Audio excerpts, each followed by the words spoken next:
the job. That's an obvious assumption for everyone to draw. What's changed? I think at the end of the day, Simon, when you've got to look at what's good for Auckland, what's the outcome for Aucklanders, all right? The language, I think, is one thing the Mayor and I probably differ a little bit around. But if you get past the language and get into the detail, the concept of what he wants to do, it's good. You and I have sat in the middle of my ward, I think it was at Somerville Church, and listened to the Mayor speak. You walked out of that room and you said that was good. And it is. When you get to the detail, it's like a bit of gold. You've got to shake it and get rid of the dirt and put around it until you come to the gem at the end. And that's the Mayor, really. He has no filter between here and here, and I don't think anyone disagrees with that. But when you look at what you would do as far as a platform to challenge that, I was struggling with that. I actually do believe that what he wants to achieve is right for Auckland. Auckland needs that level of change, and the Mayor has made tremendous change this term, and I think you will see more of that. And at the end of the day, you can be up here with a helicopter view of what's nice, but it's the detail, and the Mayor does that really well. Another example, Simon, is in capital projects. What are one of the things that Aucklanders say frustrates them? The cost of some of the things in Auckland, the cost to build, some of the small things, some of the infrastructure. It's eye-wateringly large. The Mayor's put together principles, 10 principles that we now cover in the Revenue Committee that I chair, and it's working. We are seeing, straight up, as a result, if that project happened again and those 10 principles were put into place, we wouldn't have the cost overruns that we've had in the past. What I'm asking you is that all of that was true in the previous 2 years. You went into this year thinking to yourself, I think I should be Mayor. But I'm asking you, what has changed? What makes you change your mind? Well, actually, the Mayor didn't think he was going to stand for another term. He told me he was only standing for one term. But when he decided to stand for another term, we've done a deal together, and I'm very happy with that. Did you do any polling while you were considering it for the mayoralty? I didn't do any polling. You didn't do any polling? And are there any areas where you still disagree with the Mayor on? I don't think that it's the complementarity is the things that we're more interested in. We're both very interested in the financial aspects. He joins me in my winding back costs and my relentless drive for more income and less pressure on ratepayers. But I'm not as interested in the arts and the performing arts and the cultural side of it as the Mayor is, and the Mayor's probably not that fussed.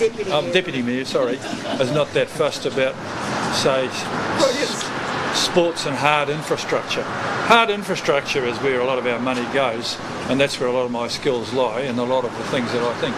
So that it's not so much disagreements as we've got complementary interests, and we've learnt how to make best use of that. You do appear to have complementary skills that you can sort of work on as a package, but it hasn't always worked, has it, in terms of getting along and working together? We've never had a row. No, that's not true. I mean, it may well be your perception. You guys have got to sell a newspaper, and so you're looking for a row. So are you saying that you've always had We've a never great working actually had relationship? an unpleasant conversation. No, we've disagreed. But we've smiled at the end of it. I think just the other day we had a bit of disagreement on some funding for something. But at the end of the day, you know, I'm not always going to say to yes everything he wants to do, and he's not always going to say to yes everything I want to do. I'll go with the flow. We had the discussion about Q Theatre, and Desley was a lot more keen on topping that up than I was. But I went with this road. That was confidential, shush. Well, whatever. But those are the sorts of things, and you can disagree on those, but that's not the huge picture about do we disagree on making the port pay more money? Of course not. Desley, I wonder if what the Mayor has just said isn't a good example of the thinking you had when you were thinking about running for Mayor. He's just described the difference between the two of you as you're interested in the arts, he's interested in infrastructure. Isn't that just a patronising condescending thing to flag label? No. I don't think so. I mean, no, I don't think so. It means that I can persuade him to look at the arts in a more positive light, and I think he's kind of done that. We've been out in his first budget, trying to get rid of most of it, and Auckland has had a really strong view about that. I don't find him patronising. Yes, some of his language isn't as fine as it could be, but at the end of the day, I think what we will do more of is have that language behind closed doors.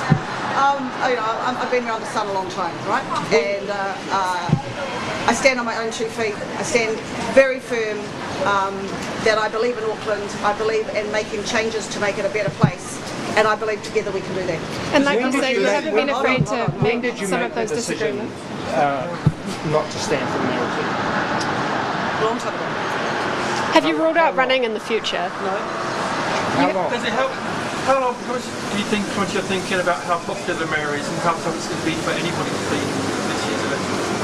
I think if the mayor, I think what the mayor wants to do by way of policy will come out even closer and closer to the election. But at the end of the day, you cannot doubt that the change that the mayor has put in place over the last nearly 3 years has been significant for Auckland, and it's been positive. And I think a lot of people have said, well, what have you done? Actually, he's done a lot. And I think what we need more of, hopefully with your guidance, is to actually talk about that. Because Auckland does need to change. The onion does need to be unravelled closer to the centre. And that's what the mayor's done. He's gone right down to the crux of some of the things that really annoy Aucklanders, which is their ability to say they don't like some things, and for example the transport space, they don't like the cost of how much Auckland Council has paid for things, and the mayor's looking at those things. So I 100% support it to reduce those costs and to make elected members more accountable. Currently, you only did come out and thought asking to run for mayor. You should be disappointed that you're not. We don't know about that. I don't know. Yeah, Desley, I think she was making a point there about encouraging women leaders to enter council. Is that something that is a priority for you as well, I suppose? Yeah, absolutely. I think that we haven't got over 50% of councillors around the table as women. In some respect, I think it's only 40-something%. So I hope that more women will put their hand up and be part of Auckland Council. Did you seek a reassurance from Wayne that he won't be standing next time around? I've had to give the assurance to that much more important person than Desley, Mrs. Brown. So is this your last term? It will be my last term. Will be your last term? Will you serve the whole term? Yeah, why wouldn't I? Did you have a discussion or a chat or a row about Lamborghinis? Yes. No comment. Come on, we've got to have that. Can I quickly just ask, It was actually Porsches. Mr Mayor, can I quickly just ask, after today's meeting, are you confident that the City Rail Link's going to be ready by 2026? Well, I'm sure the City Rail Link's going to be there. We're just talking about a specific part of it. I was talking about the Mangawhau station, which was clearly not properly addressed beforehand from a number of points of view. And I was pleased to follow, which actually, despite all the people involved in that, it was the actual local business group that brought to my attention that in fact it was potentially a shambles. And when I had a look at it, I've always been worried about the fact that the previous council valued it at $180 million and put that into the budget, and Iki Panuka have been progressively winding that back. But in fact it should be worth a lot, and it should be where it's the best possible play for intensification of my city that exists. And I don't want to miss that opportunity. That is the biggest opportunity we've got, and it was in the hands of people who are incapable of doing it. And so I've interfered, and I'm very pleased with that, and I do have 100% support from the current Minister of Transport for that. And that's it. Thank you, darling. We've got to go back. That's Ike Panuka who you're Thank saying you, we're Scott, okay. for coming from the... Is that Ike Panuka you're saying we're okay? No, well, whoever. Everybody had that saying, and millions of Scott, mate. How are you? Lovely to see you.